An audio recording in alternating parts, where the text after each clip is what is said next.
In this video, we're solving an indefinite integral by doing a pretty standard trigonometric substitution. And there's an interesting complication at the end where, in order to re-express the antiderivative in terms of x, we have to simplify a trig function of an inverse trig function by constructing a triangle. So let's go ahead and get started. In that square root, I see a 4 minus x squared. And I want to take advantage of a Pythagorean identity here.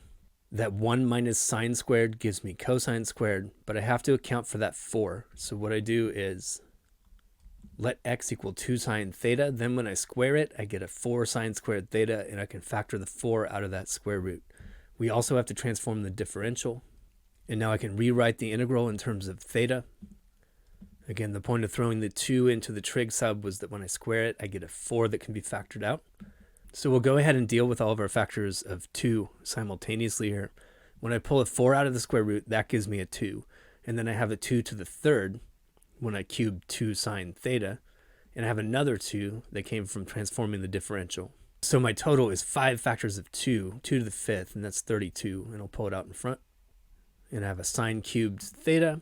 And then that square root is the square root of 1 minus sine squared, but 1 minus sine squared is cosine squared, and when I square root it, I get cosine. Combining that with the cosine that came from transforming the differential, I have a cosine squared.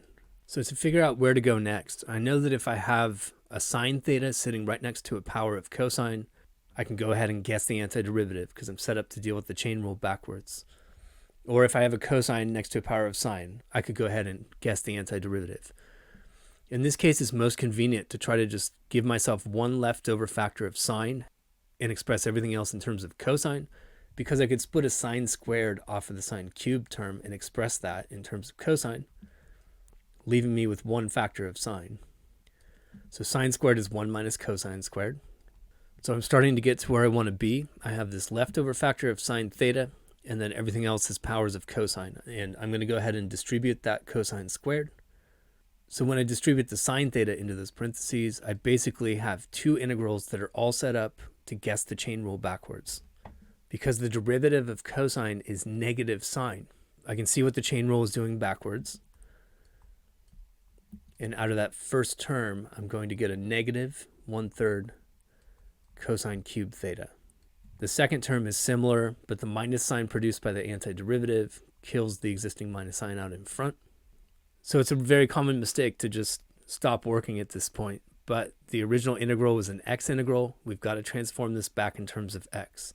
So if I go back to my original substitution, x was 2 sine theta. Solving for theta, theta is the angle whose sine is x over 2. So I'm going to plug that into my antiderivative. And I'll go ahead and distribute the 32 while I'm working. And you could argue the problem is done now. But in your final solution, you should really simplify trig functions of inverse trig functions because these become simple algebraic expressions. So what I need is the cosine of the inverse sine of x over 2. And this is where I get into my geometric construction. I want to visualize the angle whose sine is x over 2. Had a name for it, that's theta. So this is the angle whose sine is x over 2. In other words, the opposite over hypotenuse is x over 2, and that's the simplest way to get that done. Then I need to find the missing side here so I can get the cosine of this angle. And with practice, this can become just a guess and check kind of process, but you can do it explicitly in an algebraic way. I'm just going to call my missing side question mark, and question mark squared plus x squared is 2 squared. That's just the Pythagorean theorem. And I find by subtracting x squared and square rooting the result that my question mark